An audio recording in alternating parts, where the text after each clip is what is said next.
ঘোষণাই দিয়ে দিয়েছে পশ্চিমাদের কাছে যে বিশ্বাস রাখুন, ক্ষমতায় গেলে শরিয়া আইন তো করবই না, বরং আপনাদের মত মতো চলব। এই কমিটমেন্ট কেন? ক্ষমতায় যেতে, ক্ষমতায় যেতে। সেকুলারিস্ট, ন্যাশনালিস্ট, কমিউনিস্ট, লেফটিস্ট, তাদের মুখে যে কথাগুলো শুনেছি আমরা বিগত 54 বছর, তথাকথিত ইসলামপন্থীদের মুখে এখন এই রকম শব্দগুলো শুনতে পাওয়া যায়। কিসের নারীর বোরখা? যার মন চায় করবে। হেজাব নিয়ে আমরা কিছু বলবো না।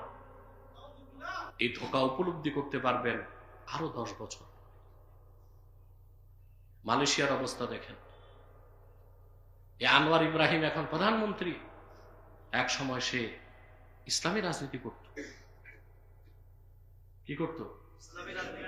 আর আজ তার মুখে ইসলাম শব্দ শোনা খুব কঠিন। সে এখন ক্ষমতায়। গণতন্ত্র হচ্ছে পশ্চিমাদের রাজনৈতিক ধর্ম। এই ধর্ম যে গ্রহণ করে পশ্চিমাদের নিকট, তাদের মধ্যে আর খ্রিস্টানদের মধ্যে কোনো পার্থক্য নাই। কারণ ক্রুসেড যুদ্ধে খ্রিস্টানরা পরাজিত হয়েছে।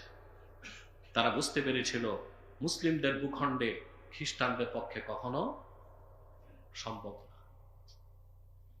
কিন্তু পশ্চিমাদের রাজনৈতিক দর্শনটাকে মুসলিমদের দেশে কি করা যাবে? রপ্তানি করা যাবে। সেজন্য যে ভূখণ্ড যত বেশি গণতান্ত্রিক, ডেমোক্রেট, সেই ভূখণ্ডের প্রতি পশ্চিমারা তত বেশি খুশি থাকে।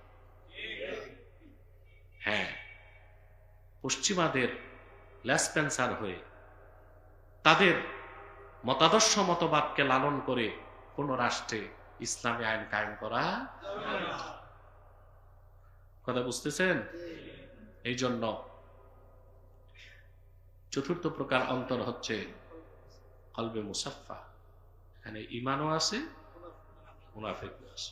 এই ধরনের মানুষ জাতীয় মসজিদ বাইতুল মোকাররমও দৌড়ায়, আবার সিদ্ধেশ্বরী মন্দিরে হিন্দুদের লাড্ডু খেতেও যায়।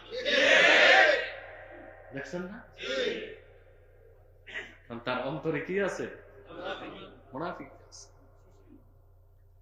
আবার খ্রিস্টানদের কেক কাটে, মৌলবী সাহেব। হ্যাঁ বেটা, দাড়ি টুপির বেইজ্জত করছো তুমি। শুধু খ্রিস্টানদের কুরুশ গলায় লাগায় নেই, খ্রিস্টানদের সাথে কেক কাটতেছে, মোমবাতি জ্বলতেছে, হাততালিও দিচ্ছে।